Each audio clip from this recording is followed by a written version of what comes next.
Que Dios te bendiga abundantemente allí donde quieras que te encuentres. Viernes Santo, Jesús pasó toda la noche en el calabozo de la casa del sumo sacerdote. En la mañana temprano es llevado ante Pilato, quien lo manda a Herodes, y Herodes lo manda de regreso a Pilato, quien en algún momento de la mañana se somete ante la presión del sumo sacerdote y la multitud y condena a Jesús a la horrible muerte en la cruz. Al final de la mañana Jesús es llevado por los soldados atravesando la ciudad hasta el monte Gólgota.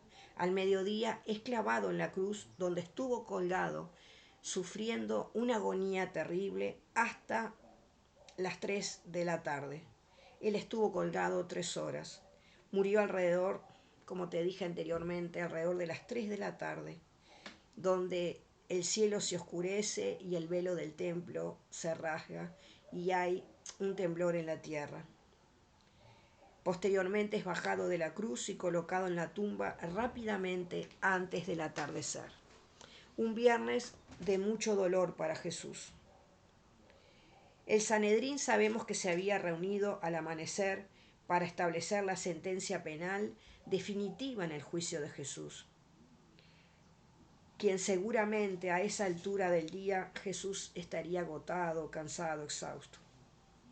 Aparte de no haberle permitido dormir en toda la noche, ellos le habían dado una fuerte paliza con el único fin de dejarle claro a Jesús quién tenía el mando y el control de la situación.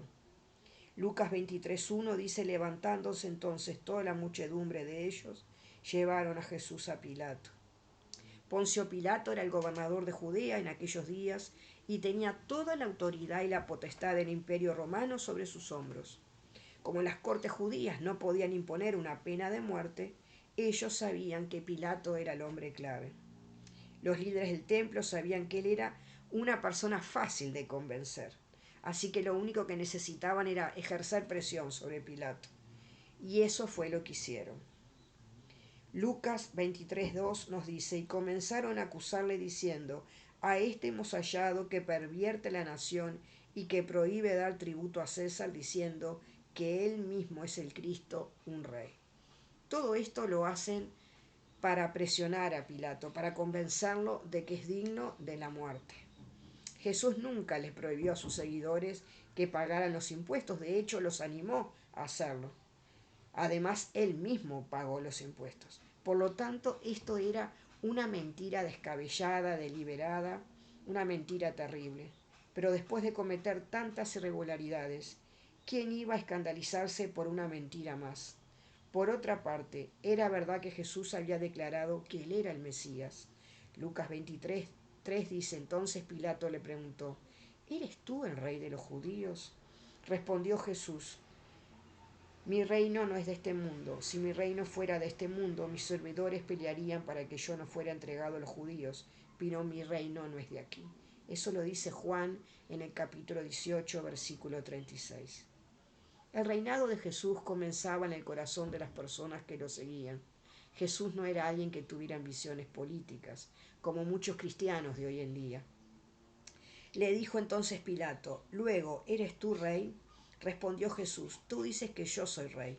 Yo para esto he nacido y para esto he venido al mundo, para dar testimonio a la verdad. Todo aquel que es de la verdad oye mi voz. Le dijo Pilato: ¿qué es la verdad? Esta misma pregunta sigue vigente hoy en día para muchas personas. Pero Pilato no estaba con un humor propio para escuchar nada. Él ni siquiera esperó una posible respuesta de Jesús. Juan 18:38 nos dice: cuando hubo dicho esto, salió otra vez a los judíos y les dijo: yo no hallo en él ningún delito. Pilato era fácil de presionar, pero también desconfiaba mucho de los sacerdotes. Así que por ser gobernador romano, él sabía que los judíos lo odiaban y tenían razones para creer que detrás de las palabras de los sacerdotes no había ninguna intención de salvaguardar las intenciones del César. Así que Pilato sabía que el Sanedrín tendría que tener motivos ocultos para desear la muerte de Jesús. Y Pilato dijo a los principales sacerdotes y a la gente: ningún delito hallo en este hombre. Pero ellos siguieron porfiando, diciendo: alborota al pueblo, enseñando por toda Judea, comenzando desde Galilea hasta aquí. Entonces Pilato, oyendo decir Galilea, preguntó si el hombre era Galileo, y al saber que era de la jurisdicción de Herodes, le remitió a Herodes, que en aquellos días también estaba en Jerusalén. Eso lo cuenta Lucas en el capítulo 23, de los versículos 4 al 7. Así que Pilato tenía la autoridad y el derecho de escuchar el caso de Jesús, pero la situación no estaba entonces solamente en su área, sino que lo que tenía que hacer era referirlo hacia Herodes. Sería más fácil para Pilatos pasar toda esta situación a Herodes. Por otra parte, Pilato ni siquiera se llevaba bien con Herodes, así que esto era quizás una buena oportunidad o una razón para transferirle a él a ese problema y amigarse. Herodes Antipas era el hijo de Herodes el Grande, en realidad era un títere en manos de Roma, pero tenía autoridad para gobernar sobre la jurisdicción a la que pertenecía la residencia de Jesús en la provincia de Galilea. Ese día, Herodes se encontraba en Jerusalén para asistir a las festividades anuales de la Pascua. Herodes, viendo a Jesús, se alegró mucho, porque hacía tiempo que deseaba verle, porque había oído muchas cosas acerca de él y esperaba verle hacer alguna señal, y le hacía muchas preguntas, pero él nada le respondió. Jesús sabía que Herodes no tenía ningún interés en hallar la verdad del caso. Él solamente quería divertirse un poco contemplando algún milagro de Jesús, mostrando así su falta de respeto hacia la persona y el carácter de Cristo. Jesús no logró convencer a Herodes, más bien permaneció totalmente callado. El silencio de Jesús también era una respuesta. Y estaban los principales sacerdotes y los escribas acusándole con gran vehemencia.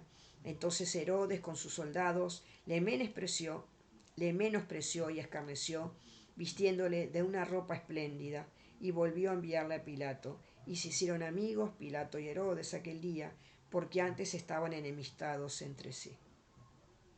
Desde su arresto, Jesús había sido sometido a 5 juicios, 3 juicios judíos y 2 romanos. El 6º juicio, el definitivo, estaba a punto de comenzar. A esta altura del día las noticias ya se habían divulgado por la ciudad. Para entonces no eran solamente el sumo sacerdote y el Sanedrín los únicos que acusaban a Jesús. Ahora, afuera, se había congregado una gran multitud. Solo unos pocos días antes, muchos de ellos, recordemos que habían gritado «Hosana», pero ahora el sonido que se escuchaba desde afuera era «Crucifícalo». Pilato se encontraba en un verdadero dilema. Cuanto más trataba a Jesús, más se convencía de que había algo realmente extraordinario en este hombre.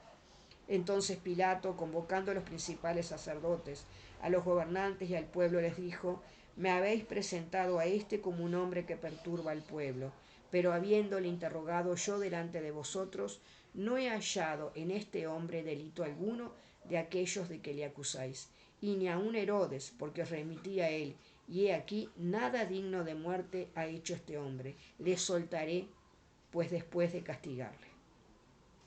Lucas 23, de 13 al 16. Ni Herodes ni Pilatos habían podido encontrar evidencia de que Jesús era culpable, y mucho menos de que hubiera hecho algo o dicho algo que mereciera la pena de muerte. De hecho, parecía que nadie le podía acusar de ningún crimen cometido. Así que, con la esperanza de apaciguar a la multitud, Pilato les lanzó un ofrecimiento muy débil que constaba de 2 partes. Primero, Jesús sería azotado, y, en segundo lugar, dejaría libre a Jesús. Pero esto no convencía al Sanedrín. Al mencionar esto, él no se refería a unos azotes normales, esto de azotarle, sino que el látigo era una vara que tenía al final unas correas de cuero. Cada correa tenía pegadas unas astillas de hueso o de metal en forma de mariposa. Qué ironía, ¿no? El condenado ponía los brazos sobre la cabeza y era atado a un poste. De esa manera la espalda quedaba totalmente expuesta a los azotes. Cuando el látigo golpeaba la espalda, el hueso y el metal se incrustaban en la carne. Al separar el látigo, literalmente se desgarraba la carne de la espalda. Este tipo de azotes era tan severo que frecuentemente la víctima moría ya con los azotes. Por ley, los azotes solo podían ser aplicados a un prisionero convicto. Pilato mismo acababa de decir que Jesucristo era inocente. Como los azotes romanos eran tan horribles, podemos deducir con ellos, Pilato pretendía calmar los ánimos de los acusadores de Jesús y así forzarlos a aceptar la segunda parte de su ofrecimiento, es decir, que quedara libre. Era una costumbre local romana el dejar en libertad a un criminal convicto durante la Pascua como una muestra de buena voluntad. Pilato sugirió que Jesús fuera liberado y después de haber sido azotado, la multitud fue unánime en su respuesta. Mas toda la multitud dio voces a una diciendo: «Fuera con éste y suéltanos a Barrabás». Les habló otra vez Pilato queriendo soltar a Jesús, pero ellos volvieron a dar voces diciendo: «Crucifícale, crucifícale». Él les dijo por tercera vez: «Pues qué mal ha hecho éste, ningún delito digno de muerte he hallado en él, le castigaré pues y le soltaré». Esto es un relato de Lucas 23, 18, 20, 22. Entonces tomó Pilato a Jesús y le azotó, dice Juan en el capítulo 19 y en el primer versículo. Los soldados, no satisfechos con la crueldad del azotamiento, decidieron a agregar un pequeño gesto más de bestialidad, de brutalidad. Juan en el capítulo 19 nos comenta: «Y los soldados entretejieron una corona de espinas y la pusieron sobre su cabeza y le vistieron con un manto de púrpura y le decían: Salve, Rey de los judíos, y le daban bofetadas». Aunque la humillación no era parte de la sentencia de Pilato, a Jesús se le colocó un manto púrpura usado solo por la realeza. Las espinas fueron la parodia cruel de una corona imperial.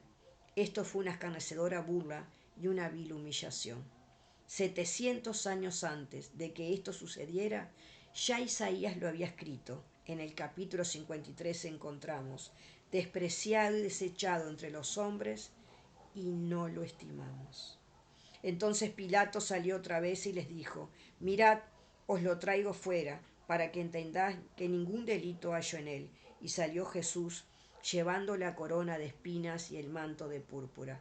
Y Pilato les dijo: «He aquí el hombre». Juan 19, 4, 5. Hasta el día de hoy esa frase, «He aquí el hombre», a mí me sacude por dentro. En lo profundo de su corazón, Pilato debía saber que estaba dejando de lado todos los principios propios de la justicia. No cabe duda que él esperaba que la corona de espinas y las heridas sangrantes provocaran un poco de piedad en ese pueblo que estaba iracundo. Cuando le vieron los principales sacerdotes, los alguaciles, dieron voces diciendo: «Crucifícale, crucifícale». Pilato les dijo: «Tomadle vosotros y crucifícale, porque yo no hallo delito en él». Juan 19, 6. Pilato sabía muy bien que ellos no podían hacer tal cosa, porque como ya les dije, las cortes judías no podían imponer la pena de muerte. Los judíos le respondieron: «Nosotros tenemos una ley y según nuestra ley debe morir, porque se hizo a sí mismo hijo de Dios». Cuando Pilato oyó decir esto, tuvo más miedo y entró otra vez en el pretorio y dijo a Jesús: «¿De dónde eres tú?». Juan 19, 7 al 9. Pilato acababa de oír que Jesús era de Galilea. Esa fue la razón por la que lo envió a Herodes. Ahora nuevamente le preguntaba a Jesús de dónde era. No hay duda de que se sentía bastante nervioso frente a alguien que declaraba ser Dios.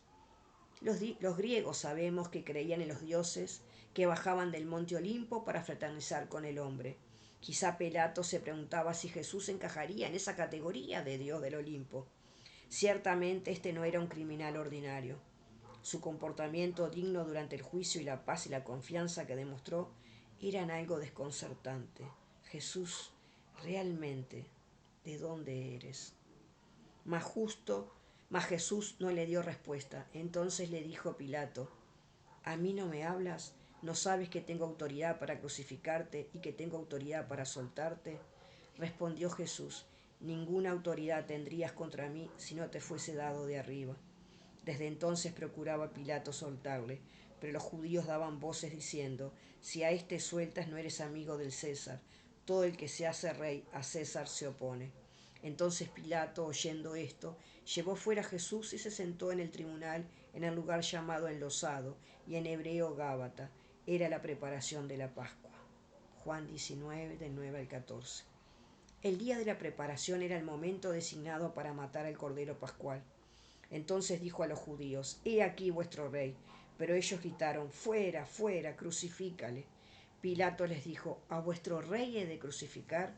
Respondieron los principales sacerdotes: No tenemos más rey que César. Este fue el rechazo final de Jesús como rey de Israel. Ellos escogieron al César romano en lugar de a Dios.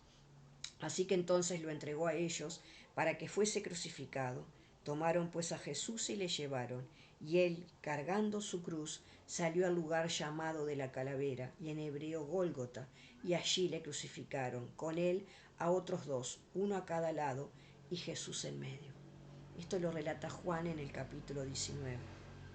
La crucifixión era un método romano de aplicar la pena de muerte que se usaba solamente con esclavos y con criminales del más bajo nivel. Era un método común de ejecución, ya que la historia secular registra cientos de crucifixiones al mismo tiempo. Investigaciones históricas nos muestran que había diferentes formas de hacerlo. Estuve estudiando muchísimo y encontré lo siguiente: un árbol de pie servía para crucificar a una víctima. La víctima simplemente era colocada contra el árbol y clavada en él, de manera que sus ramas lo permitieran. Josefo, el historiador judío del primer siglo, relata que los soldados romanos se entretenían crucificando prisioneros en posiciones bien extrañas. Algunos los crucificaban en forma de I latina. Se hundía un poste en el suelo. Las manos del acusado eran clavadas encima de la cabeza. Otras veces en forma de X. Básicamente consistía en dos troncos clavados en ángulo. El cuerpo era extendido con las manos y los pies en dirección a las cuatro esquinas. También en forma de T, un poste con una barra atravesada en la parte superior. Esta era probablemente la forma más común junto con la del árbol. Los brazos eran extendidos a lo largo de la barra. También en forma de cruz, que era generalmente la reservada para criminales con alguna notoriedad. Una certificación del crimen era expuesta en la parte superior de la cruz, ese famoso cartel. Este fue el tipo de cruz en la que Jesús fue crucificado. La víctima normalmente era expuesta desnuda, pero sabemos que en la mayoría de los cuadros religiosos a Jesús se le encuentra con una especie de taparrabo. Sin embargo, el cuerpo era totalmente desnudo, produciendo aún más humillación. 1000 años antes, Dios había instruido al rey David para que escribiera un salmo completo acerca de la manera en que moriría Jesús. En él, David nos dice: Horadaron mis manos y mis pies, contar puedo todas mis huesos. Entre tanto ellos me miran y me observan. Es parte del Salmo 22. Esto fue escrito mucho antes de que los romanos llegaran al poder y con una anterioridad de más o menos 800 años a que los romanos adoptaran la crucifixión como una de sus formas oficiales de castigo capital. Hasta hoy, este método de matar a alguien es la forma más brutal de ejecución. Era una muerte lenta y a veces la agonía duraba varios días. Al final, el reo moría por asfixia.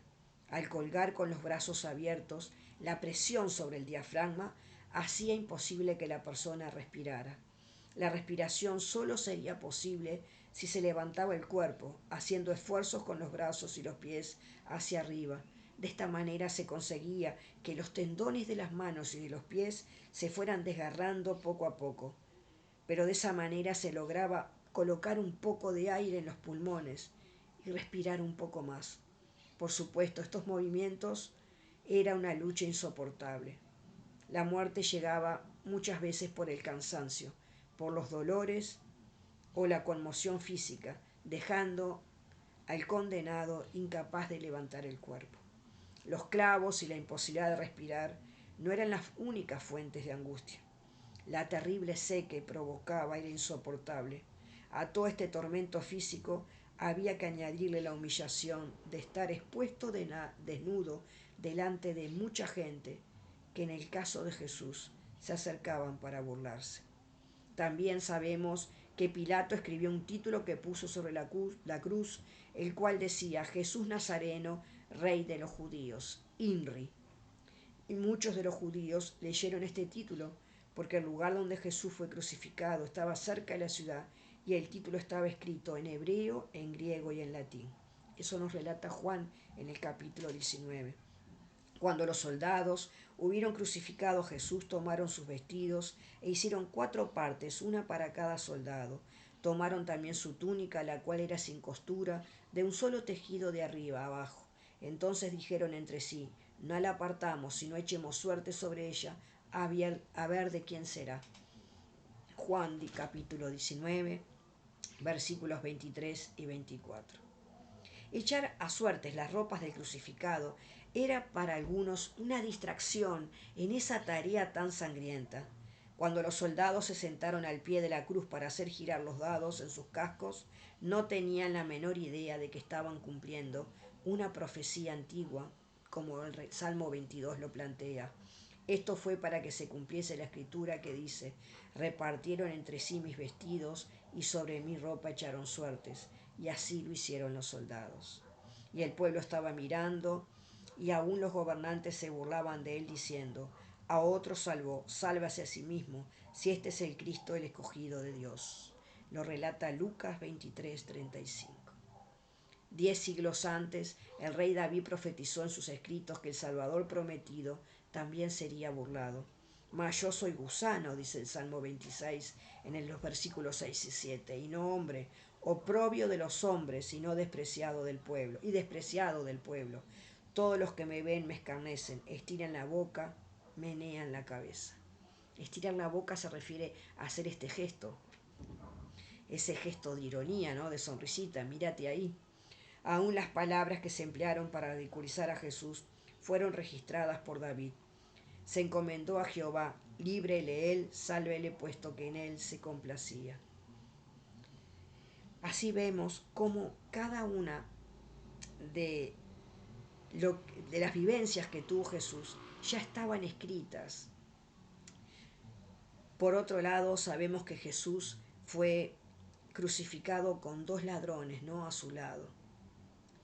Jesús le aseguró al ladrón a uno de los ladrones que le había pedido estar con él en el paraíso, que tan pronto los dos murieran, sus espíritus se encontrarían en el paraíso.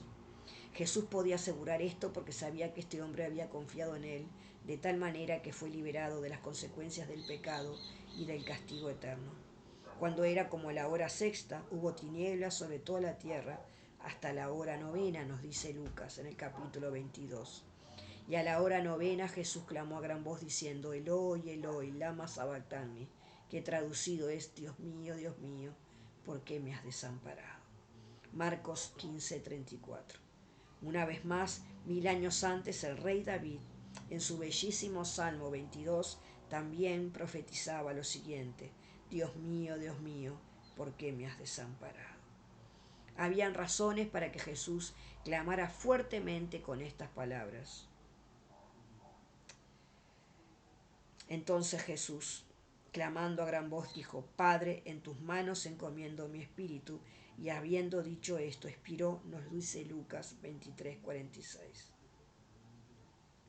Cuando Jesús hubo tomado el vinagre, dijo: consumado es, y habiendo inclinado la cabeza, entregó el espíritu. Juan 19:30. Entonces el velo del templo se rasgó en 2 de arriba abajo, dice Marcos 15:38. Jesús estaba muerto. No es difícil imaginar el sentimiento de gozo que deben haber tenido todos los que pertenecían a las esferas del mal. Satanás y sus secuaces habían obtenido un aparente triunfo que iba más allá de sus malévolas previsiones. Desde su perspectiva, ellos se habían sacado de encima al Salvador prometido y ahora estaba muerto. Pero hubo un par de cosas que Satanás dejó sin resolver. ¿Por qué la cortina del templo se rasgó de arriba abajo? ¿Y por qué Jesús gritó: consumado es, con tanta intensidad? Analicemos el tema del velo roto. Recordemos que el templo era una réplica permanente del tabernáculo original. El velo separaba el lugar santo del lugar santísimo. No era un asunto sin importancia el hecho de que este velo quedara rasgado tras la muerte de Jesús. Mirar, si alguien miraba hacia el lugar santísimo, dicen las escrituras que era signo de la muerte. Dios le había dicho a Moisés siglos atrás, y Jehová dijo a Moisés: di a Aarón, tu hermano, que no en todo tiempo entre en el santuario detrás del velo, delante del propiciatorio que está sobre el arca, para que no muera, porque yo apareceré en la nube sobre el propiciatorio. Levítico 16:2. Por otro lado, debemos reconocer que romper el velo de la forma que fuese habría sido una tarea demasiado ardua.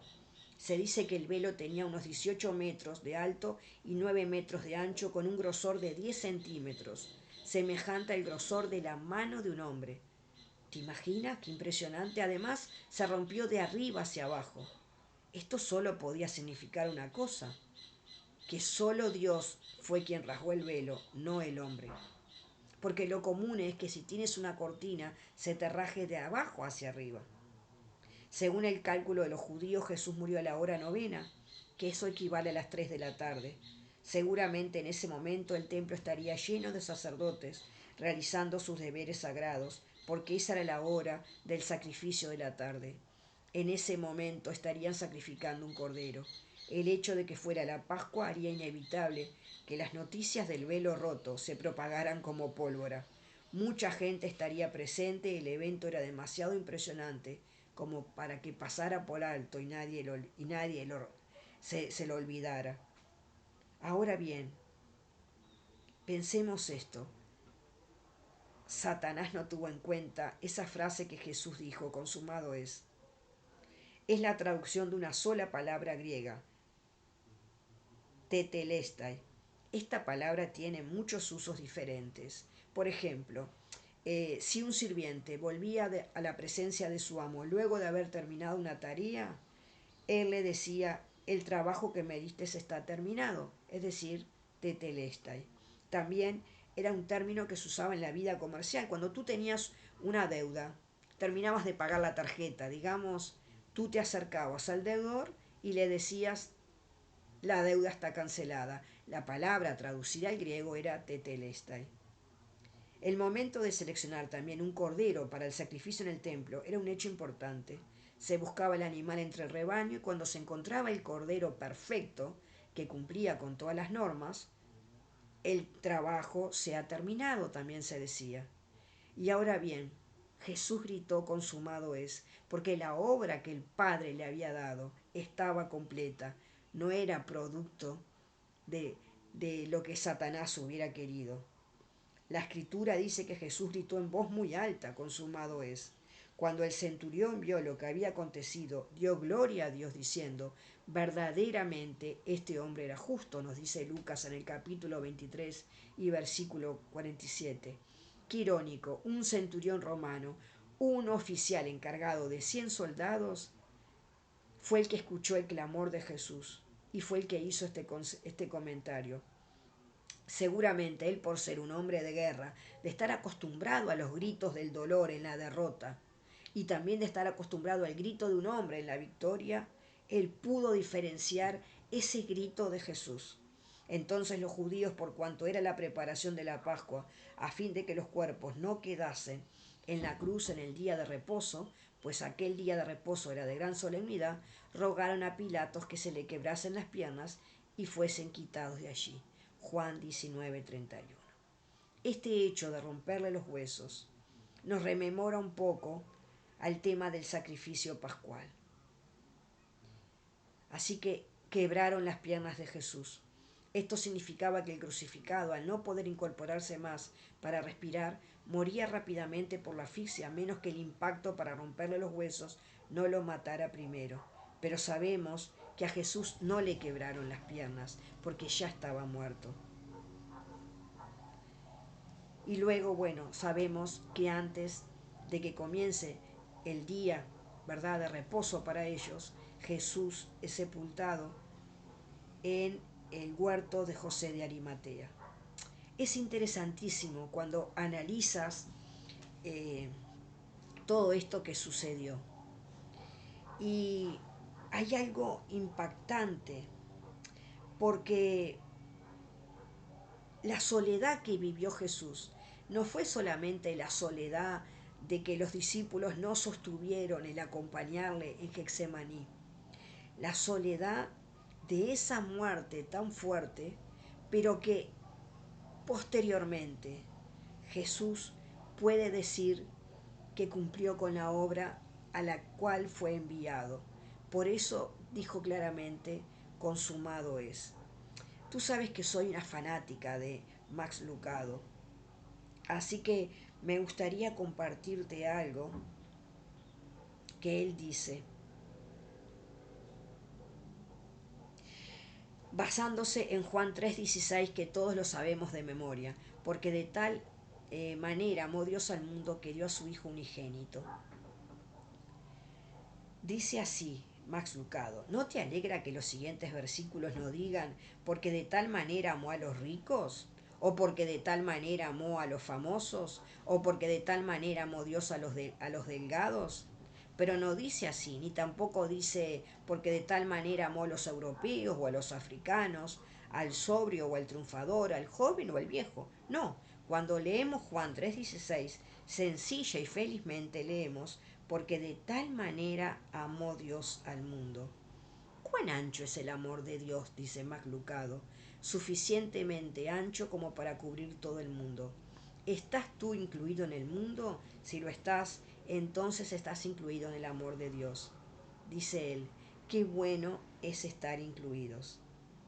El mundo de los negocios te excluye si no estás lo suficientemente calificado y lamentablemente algunas iglesias te excluyen si no eres lo suficientemente bueno. Pero aunque estas instancias te pueden excluir, Cristo te incluye. Cuando se le pidió que describiera la anchura de su amor, Él extendió una mano a la derecha y otra a la izquierda, y se las clavaron estando en esa posición para que tú pudieras saber que Él murió amándote. Recuerda esto, Cristo murió amándote y en las palmas de su mano tiene tu nombre escrito. Aférrate a su amor, porque es lo más fuerte que podemos tener en la vida. Es el logro más grande. Soy licenciada en psicología, tengo una maestría en teología de la Universidad Cristiana de California, tengo un posgrado en logoterapia dado por el Instituto de Logoterapia del Uruguay, tengo una maestría realizada en España sobre inteligencia emocional. Tengo muchísimos logros, muchísimos papelitos, pero eso no significa nada al lado de saber que Cristo tiene mi nombre escrito en la palma de sus manos. Que Dios te bendiga ricamente.